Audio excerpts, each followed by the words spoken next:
안녕하세요. 저는 올해 30대 중반인 여자입니다. 저는 어렸을 때부터 최악의 가정 환경에서 자라왔어요. 어머니는 저를 낳자마자 돌아가셨고 아버지와 단둘이서 살았죠. 저는 어렸을 때부터 이렇게 살아와서 다른 집 가족들도 다 이렇게 사는 줄 알았습니다. 친구가 없었을 때에는 다른 집도 이렇게 사는데 나만 힘든 게 아닌 거라고 생각했죠. 저는 소심한 성격 탓에 중학생 때까지 친구가 없었어요. 집으로 가면 매일 술에 취한 아버지한테서 욕설과 폭행을 당해야 했습니다. 저희 동네는 크기가 작았고 이웃끼리도 서로 친했음에도 불구하고 사람들은 아버지의 실체를 몰랐어요. 왜냐하면 밖에서는 태도가 180도 변화하셨거든요. 딸한테 친절하고 다정한 아버지의 이미지였습니다. 아버지가 밖에서 웃으면서 사람들한테 친절하게 행동하는 모습을 보면 온몸에 소름이 끼쳤고 역겨웠습니다. 저는 당연히 사람들한테 도움을 청할 수도 없었죠. 사람들은 저희 아버지를 굉장히 좋아했거든요. 하다못해 이웃집 아주머니들한테 인기가 아주 많았습니다. 아휴, 우리 남편이 806호 아저씨 반만이라도 닮았으면 좋겠네. 라고 하실 정도로요. 정말 하루하루 악착같이 버텼습니다. 얼른 학교를 졸업하고 이 집구석에서 도망쳐야겠다고 다짐했죠. 그런데 어느 날 한 친구가 저에게 다가와 주었어요. 저는 항상 땅만 보고 걷고 옷도 매일 똑같은 거에다가 어딘가 그림자가 진 것처럼 축 처져 있었습니다. 당연히 어두워 보이는 저에게 다가오는 사람은 아무도 없었죠. 그런데 한 여자아이가 다가왔어요. 그 친구는 저희 반 친구였는데 먼저 저에게 같이 놀자고 하더라고요. 그때 제가 초등학교 5학년 때였을 겁니다. 한창 학교에 공기놀이가 유행이었어요. 그래서 학교 친구들이 매일 쉬는 시간대마다 공기놀이를 하고 있으면 저는 혼자서 책상에 앉아 멍하니 쉬는 시간이 끝나기를 기다려야 했죠. 솔직히 저도 공기놀이를 하고 싶었는데 제가 낄 수 없었습니다. 그런데 그 친구가 먼저 저에게 다가와서 공기놀이를 하자고 하는 거예요. 저는 너무 기쁜 마음에 좋다고 했고 그 친구와 그날부터 친해졌습니다. 그 친구의 이름은 민영이었는데 민영이는 얼굴도 예쁘고 성격도 좋아서 친구들한테 인기가 많았어요. 이렇게 인기 많은 친구가 저보고 놀자고 하니까 그때 당시는 너무 기분이 좋았죠. 그렇게 몇 주 동안 민영이와 단짝으로 지냈습니다. 밥도 같이 먹고 등하교도 같이 하고 말이죠. 민영이는 같이 지내면 지낼수록 정말 재밌고 성격이 좋은 친구였어요. 정말 행복했고 마음도 잘 맞는 친구여서 오래오래 친구를 하고 싶었죠. 어느 날은 학교를 마치고 민영이 집으로 가서 놀고 민영이 부모님과 함께 저녁밥을 먹었습니다. 그런데 처음 느껴보는 포근하고 밝은 분위기에 저도 모르게 밥을 먹으면서 눈물이 흘렀습니다. 제가 갑자기 울어버리니까 민영이 부모님이 당황하시더라고요. 어머, 혜진아, 미안해.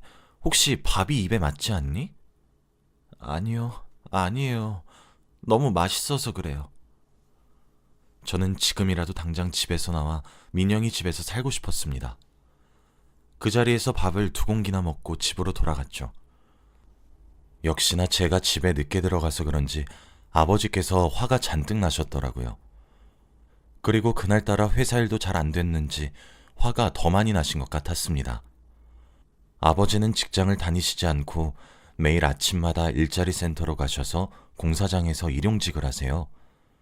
그런데 그날 하필 일이 구해지지 않아 출근을 못 하셨죠. 엎친 데 덮친 격으로 화가 나신 아버지는 역시나 저한테 화풀이를 하기 시작하셨습니다. 저는 아버지가 방에서 청테이프를 가지러 가셨을 때가 세상에서 가장 무서워요. 몇십 년이 지난 아직까지도 청테이프는 쳐다도 보지 못합니다. 아무튼 그날도 그렇게 끝이 났어요. 저에게는 그런 날이 일상이었기 때문에 많이 슬프진 않았습니다. 다음날 학교를 가서 여느 때와 다름없이 학교에서 노는데 민영이가 저한테 그러더라고요. 어제는 자기 집에서 놀았으니 오늘은 저희 집에서 놀자고 말이에요. 사실 저와 아버지 빼고 다른 사람을 한 번도 집에 들인 적이 없습니다. 저희 집은 민영이 집과 다르게 어둡고 삭막해서 민영이가 혹시라도 싫어하면 어떡할까 고민됐어요. 제가 이렇게 고민하고 있으니 민영이가 제발 가자고 매달리더군요. 학교를 마치고 집에 가면 아버지가 계시지 않으니 아버지와 마주칠 일도 없었고, 아버지가 퇴근하기 전에 민영이를 보내면 되겠다는 생각으로 그러자고 했어요. 저도 친구를 저희 집에 불러서 같이 놀면 민영이와 더 친해질 수 있다는 생각에 승낙했던 것 같습니다. 학교를 마치고 민영이와 함께 저희 집으로 갔어요. 당연히 아버지는 출근을 하시고 집에 안 계실 줄 알았습니다. 그런데 현관문을 열었더니 신발장에 아버지 신발이 놓여 있었어요. 저는 너무 놀라서 집으로 들어오려는 민영이를 밀어내려고 했습니다. 그런데 현관문을 연 소리를 들은 아버지가 방에서 나오셨고 민영이와 저를 보았어요. 아버지의 표정은 갑자기 나빠졌습니다. 저는 그때 직감했어요. 무언가 잘못되었다고요. 저는 민영이한테 다음에 놀러 오라고, 미안하다고, 내일 학교에서 보자고 하면서 냅다 밀어버렸고 현관문을 닫아버렸어요. 민영이는 영문도 모른 채 쫓겨났습니다. 집에는 저와 아버지 단둘이 있었죠. 그런데 아버지가 저한테 혜진아, 집에 친구를 데리고 오면 아빠 허락을 받아야지. 내가 너 그렇게 가르쳤니? 라고 하셨습니다. 그러고 역시나 매일 당하는 일을 당했죠. 그날도 어김없이 청테이프를 제 입에 붙였습니다. 저는 다음날 학교로 갔어요. 그런데 민영이가 어제와 달랐습니다. 저를 피하는 느낌이 들었거든요. 제가 공기놀이를 하자고 해도 바쁘다고 저를 피했고 제 근처에는 오지도 않았습니다. 저는 이유를 알 수 없었어요. 어제까지만 해도 친했던 민영이가 갑자기 왜 저를 피하는지 말이죠. 그런데 며칠 뒤 학교에 소문이 돌았습니다. 제가 민영이를 때렸고 민영이한테 친구하지 말자고 했다고 말이죠. 이 소문은 민영이가 냈습니다. 저는 반박을 할 수도 없었어요. 이미 친구들은 민영이 말만 철석같이 믿었거든요. 아마 제가 민영이한테 갑자기 나가라고 밀고 언성을 높여서 민영이가 그렇게 받아들인 것 같아요. 그때 저는 너무 어렸기에 제가 잘못한 줄 알았어요. 그래서 민영이한테 찾아가서 사과했습니다. 그럴 의도는 아니었다고 말이죠. 그런데 민영이가 저한테 묻더군요. 그럼 그때 왜 날 집에 못 들어가게 했는데? 라고 말이죠. 저는 아무 말도 할 수 없었습니다. 차마 제 입으로 우리 아빠가 널 때릴 것 같아서 라고 할 수 없었어요. 그래서 혼자 땅바닥만 보고 있었습니다. 아무 말 하지 않는 저를 보고 민영이는 아직 반성의 기미가 보이지 않는다며 용서해주지 않겠다고 했죠. 저는 그렇게 다시 혼자가 되었습니다. 사실 생각해보면 원래 혼자였는데 잠깐 꿈을 꾼 것 같아요. 이렇게 혼자 남겨진 게 원래 저인데 말이죠. 그렇게 초등학교를 졸업하고 중학교는 일부러 먼 곳으로 갔어요. 초등학교 친구들도 없고 집이랑도 멀어서 늦게 집에 도착하게 말이죠. 거기서도 저는 여전히 혼자였고 공부만 했었기에 고등학교도 좋은 곳으로 갈 수 있었어요. 고등학교는 다른 지역으로 가고 싶었지만 아버지가 절대 안 된다고 하셔서 어쩔 수 없이 저희 동네에 있는 고등학교로 진학했습니다. 제가 고등학생이 되니까 돈을 벌 수 있게 되었어요. 언젠간 이곳에서 벗어날 것을 대비해서 악착같이 아르바이트를 했습니다. 주말에도 하고 평일에도 하고 말이죠. 그렇게 아버지 몰래 통장에 점점 돈이 쌓이고 있었습니다. 아버지도 밖에서 친구들과 놀러 다니신다고 정신이 없었거든요.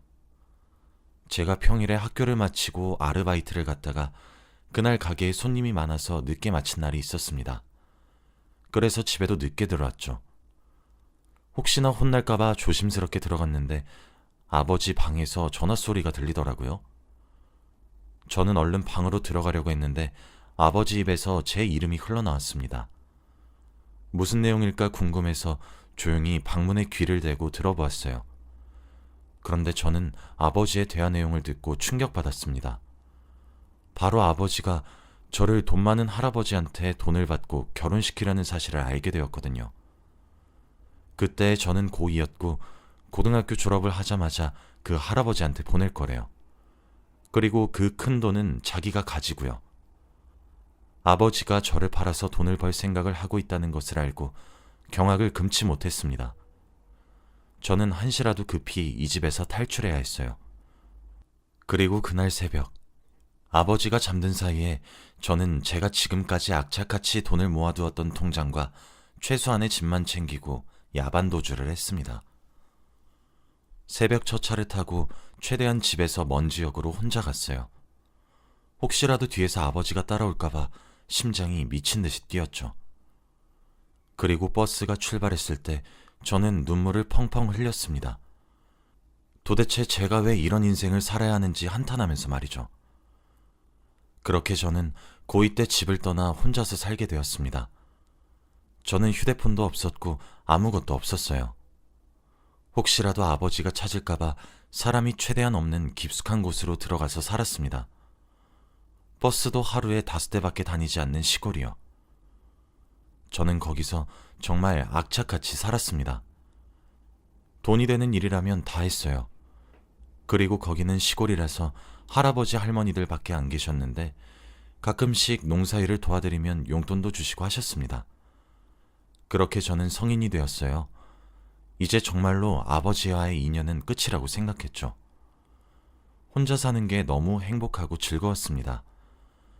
비록 고등학교 졸업장은 얻지 못했지만 너무 행복했습니다. 그리고 저는 거기서 일자리를 구했어요.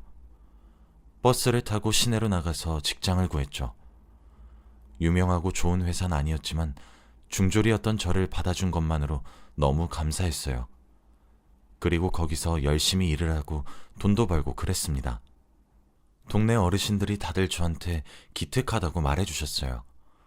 그리고 저를 정말 손녀처럼 대해주셔서 저도 너무 행복했고요. 솔직히 그 동네가 정이 너무 많아서 반찬거리들을 다 저한테 주세요. 자기 자식들은 부모 보러 오지도 않는다며 자기 자식들보다 제가 더 낫다고 하면서요. 그래서 밥 걱정도 없었죠. 제가 거기서 막내였고 어른들의 사랑을 많이 받았습니다. 그리고 그곳에서 생애 첫 남자를 만나게 되었죠. 다들 저보고 자식이 조금만 어렸으면 저를 며느리 삼았을 거라고 입이 닳도록 말씀하셨어요.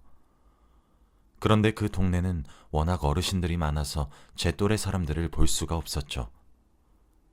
근데 어느 날 이장님의 아들분을 보는데 저와 나이 또래가 비슷해 보이더라고요. 무엇보다 너무 잘생겼습니다. 솔직히 저는 회사 사람들이랑 마을 어르신들밖에 볼 사람이 없으니까 그런 미남을 보고 얼굴이 새빨개졌어요. 그리고 마을 사람들도 저의 모습을 보고 눈치를 챘죠. 이장님과 저도 친한 사이였기 때문에 저한테 둘이 친해져 보라고 하시더라고요. 그분은 원래 이 동네에 살지 않고 시내에서 사는데 휴가철이라서 잠시 본가에 놀러 왔다고 했습니다. 제가 여기서 혼자 산다고 하니까 많이 놀라긴 하더라고요. 그리고 어디서 일을 하냐고 물어보니 신기하게도 제가 다니는 회사 바로 앞 건물인 겁니다. 그렇게 저와 그 사람은 급속도로 친해졌고 그분의 휴가철 기간 동안 저희는 매일 만나서 놀았죠. 같이 동네 슈퍼에 가서 아이스크림도 먹고 동네에 하나밖에 없는 맥주집에 가서 맥주도 먹으면서 말이죠. 처음 본 사이임에도 불구하고 대화도 잘 통했습니다. 그렇게 일주일간 놀았죠. 이제 그분의 휴가가 끝나서 집으로 돌아가야 하는 날이 왔습니다. 저는 배웅을 해주기 위해서 이장님 집 앞으로 아침 일찍 갔어요. 그런데 그분이 저한테 종이 한 장을 주시더라고요. 바로 자신의 전화번호였습니다. 그러면서 꼭 연락하라고 또 보고 싶다고 했죠. 이장님도 자신의 아들이 이렇게 행동하는 건 처음 본다며 저와 그분의 사이를 축하해 주었습니다. 저는 집으로 재빠르게 돌아가 연락을 해서 약속을 잡았어요. 그리고 제 회사 앞에서 일을 하고 계시니 점심시간 때마다 점심밥도 같이 먹었죠. 저희의 사이는 점점 발전했습니다. 그렇게 연인 사이가 되었죠. 처음 연애를 해봐서 되게 행복했어요. 남자친구도 여자를 만나본 게 처음이라고 했죠. 저희는 안정적인 직장도 있었고 그때는 만난 지 좀 되었을 때라 결혼을 해야 할 나이가 되었습니다. 저희 둘 다 20대 후반이었거든요. 이장님께서 계속 언제 결혼할 거냐고 독촉하셨고 저보고 며느리라고 부른 지 꽤 오래됐습니다. 저도 당연히 남자친구와 결혼하고 싶었지만 딱 하나 걸리는 게 있었어요. 바로 아버지입니다. 몇십 년 동안 연락이 없다가 결혼을 하게 되면 당연히 만나야 하는데 저는 아버지를 소개시켜드리고 싶지 않았거든요. 그리고 무엇보다 아무도 제 과거에 대해서 모릅니다. 제 과거 이야기를 듣고 남자친구가 떠날 것 같아서 무서웠죠. 그래서 혼자 고민을 하고 있었어요. 어떻게 해야 할지 말이죠. 그런데 그때 저희 집으로 우편물이 날아왔습니다. 원래 우편물이 잘 안 오는데 무슨 일인가 싶어서 열어봤어요. 그런데 전 내용을 보자마자 심장이 내려앉는 기분이 들었습니다. 바로 아버지에 관한 내용이었거든요. 아버지가 국민기초생활보장을 신청하셨는데 부양 의무자가 제 이름으로 되어 있었습니다. 저는 갑자기 과거의 기억이 머릿속에서 스쳐 지나갔어요. 너무 무섭고 두려웠습니다. 지금이라도 당장 아버지가 저를 찾아올 것만 같았거든요. 그리고 그날 저녁 몇십 년 만에 아버지한테서 전화가 왔습니다. 모르는 번호로 왔길래 아무 생각 없이 받았어요. 그런데 목소리를 듣고 정말 아무 말도 할 수 없었습니다. 혜진아, 아빠다. 내가 너 어디 있는지 모를 것 같니? 부양 의무자 너로 된 거 받았지? 그러니까 너 부양비 아빠한테 보내야 돼. 조만간 얼굴 한번 보자. 아빠, 우리 딸 어떻게 컸는지 너무 궁금하네. 아버지는 자기 할 말만 하고 전화를 끊었어요. 저는 집에서 혼자 몸을 벌벌 떨고 있었고 눈물이 났습니다. 지금이라도 당장 방문을 열고 청테이프를 가지고 아버지가 들어올 것만 같았거든요. 그런데 그때 누군가 현관문을 쾅쾅 두드렸습니다. 너무 무서워서 혼자 구석에서 몸을 웅크리고 얼른 가길 바랬어요. 그런데 밖에서 들리는 목소리는 남자친구였습니다. 혜진아! 혜진아! 안에 있어? 저는 남자친구라는 소리에 현관문을 열어주었죠. 알고 보니 제가 몇 시간 동안 연락이 되지 않아서 걱정되는 마음에 시내에서 여기까지 택시를 타고 왔다고 합니다. 그런데 제 몰골을 보고 남자친구가 굉장히 놀라더라고요. 도대체 무슨 일이길래 이렇게 몸을 떠냐고 말이죠. 저는 제 이야기를 단 한 번도 누군가에게 해본 적이 없습니다. 제가 말을 하면 그 사람이 떠나갈 게 너무 겁났죠. 그런데 남자친구라면 저의 이야기를 다 해도 괜찮을 것 같다는 생각이 그때 들었습니다. 그리고 결혼할 사이라면 어차피 알아야 할 이야기니까요. 그날 저는 생애 처음으로 다른 사람에게 저의 과거에 대해 모조리 다 이야기했습니다. 그리고 아버지의 부양비를 내야 하는 것과 전화가 온 것까지 말이죠. 한 번도 입 밖으로 꺼내본 적 없는 저의 과거 이야기를 한꺼번에 하니까 정말 과관이더라고요. 말을 하면 할수록 남자친구의 표정은 일그러졌습니다. 그렇게 몇십 분 동안 저의 인생 이야기를 다 말했어요. 전 이제 남자친구와 헤어질 줄 알았습니다. 저 같은 사람이랑 결혼 못하겠다고 할 줄 알았죠. 그런데 남자친구의 반응은 의외였습니다.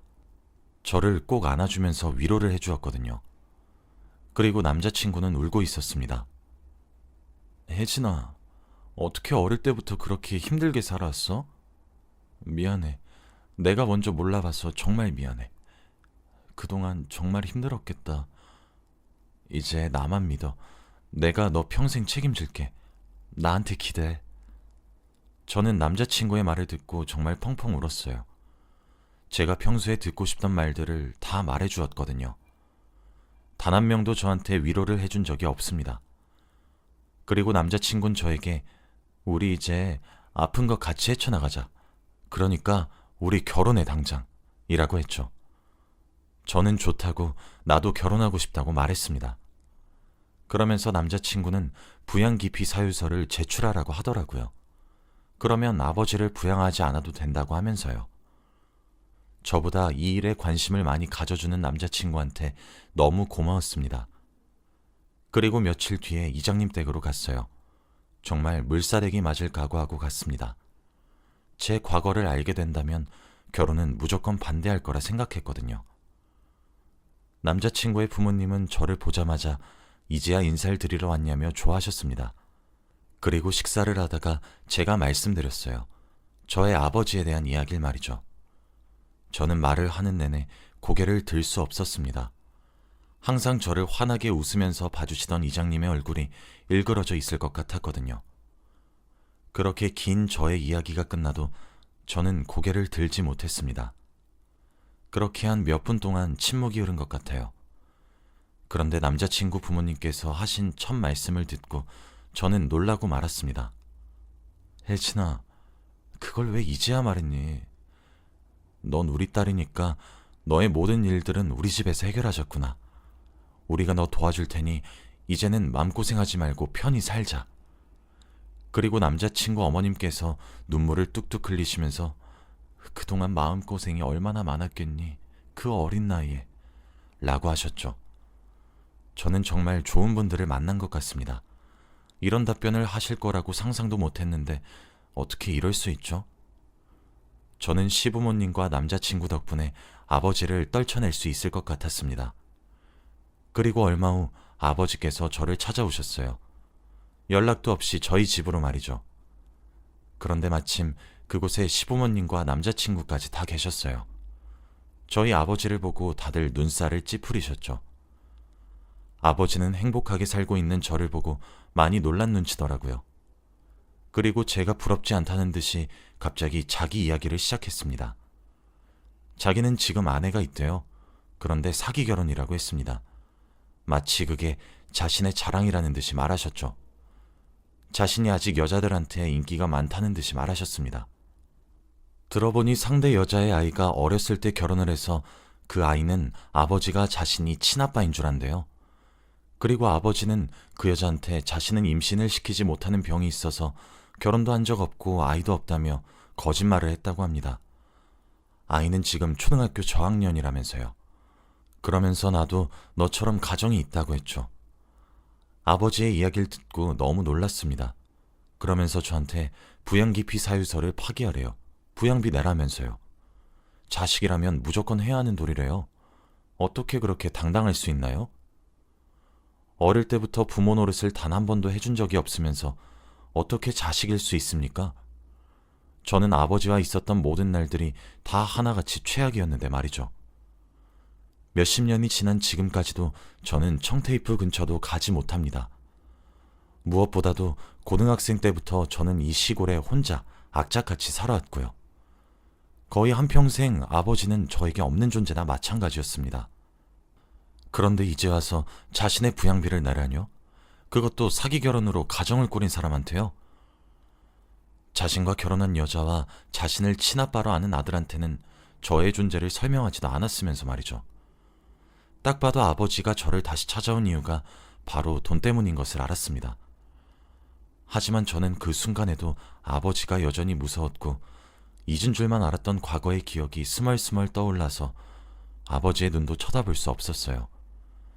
그런데 제가 이렇게 겁을 먹고 있을 때 남자친구와 남자친구 부모님이 아버지를 내쫓았습니다. 어디 감히 부모도리도 못한 것이 자식도리를 받길 바래?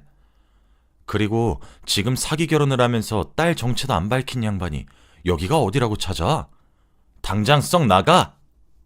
그러면서 셋이서 아버지를 문 밖으로 미셨지만 아버지는 욕설을 내뱉으면서 자신의 몸에 손 하나 대지 말라고 바락바락 우겼고 결국 저희 집에 대차로 뻗었죠. 딸, 너 나한테 부양비 안 주면 내가 너 고소할 거야. 라고 하면서 말이죠. 계속 내쫓으려고 하자 결국 마지막 방법으로 남자친구는 경찰을 불렀고 다 같이 파출소로 가게 되었죠. 아버지는 경찰한테 끌려가는 내내 소리를 지르셨습니다. 내가 저 계집애 아버지 되는 사람이야. 내가 누군지 알고 내 몸에 손을 대는 거야. 그리고 파출소에 저희 넷이서 조사를 받게 되었죠. 조사를 받던 도중 갑자기 한 여인과 남자아이가 파출소로 들어왔습니다. 거의 울먹거리는 표정을 하고 말이죠. 파출소 문을 열고 두리번거리더니 아버지한테로 달려가더군요. 그러면서 어디 다친 데는 없냐고 누가 그랬냐고 아버지한테 쩔쩔 매달렸습니다. 딱 봐도 알 수 있었죠. 바로 사기 결혼을 한 여자와 그 여자의 아들이었습니다. 아버지는 그 여자를 보고 빨리 안 오고 뭐 했어? 내가 여기서 얼마나 고생했는지 알아?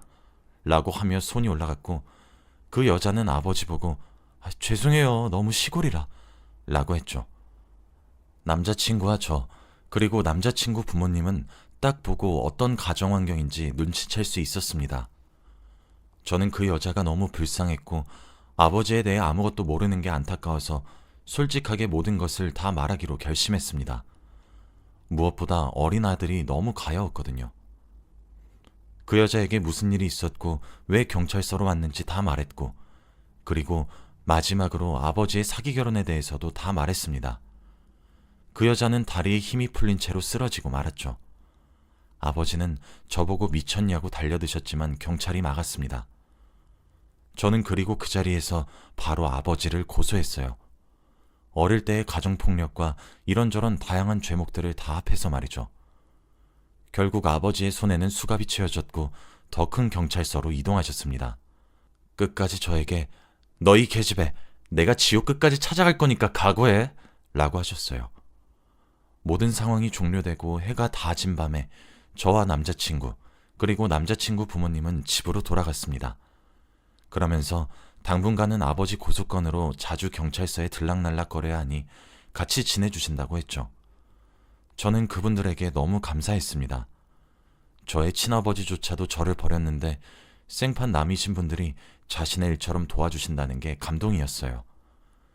그리고 무엇보다 아마 이 세 분이 없었다면 저는 아직도 아버지한테 붙잡혔을 겁니다. 고소는 꿈도 못 꿀 일이었죠. 그렇게 저는 세 분의 보살핌을 받으며 점점 더 굳세져 갔습니다. 이제는 아버지의 눈도 잘 마주칠 수 있고 따박따박 말대꾸도 다 할 수 있죠. 몇 주가 지나고 아버지의 재판이 다 끝난 뒤 아버지는 구치소로 들어갔습니다. 저에게 끝까지 화를 내시더라고요. 그때마다 남자친구가 제 손을 잡아주는데 그게 얼마나 의지가 되는지 몰라요. 제가 힘들 때마다 옆에 있어주고 기댈 수 있는 사람이 있다는 게 행복인 것 같습니다. 아마 이 행복을 누리기 위해 평생을 불행했던 게 아닌가 싶어요. 가끔씩 이 행복이 끝날까봐 두렵긴 하지만 지금을 즐기려고 하고 있습니다. 아무튼 저는 좋은 사람들 덕분에 평생의 고역이었던 아버지를 끊어낼 수 있었습니다. 다시는 마주치고 싶지 않아요. 지금은 남자친구와 결혼을 했고 시댁살이를 하고 있습니다. 그런데 다들 저의 친부모처럼 너무 잘해주세요. 이런 게 바로 행복이라는 것을 요즘 느끼고 있습니다. 여러분들도 혹시 저처럼 힘든 일을 겪고 계신다면 한번 부딪혀보는 것도 좋은 것 같아요. 저는 아직까지도 고등학생 때 야반 도주를 했던 게 천만다행이라고 생각합니다. 제 이야기는 여기까지예요. 들어주셔서 감사합니다.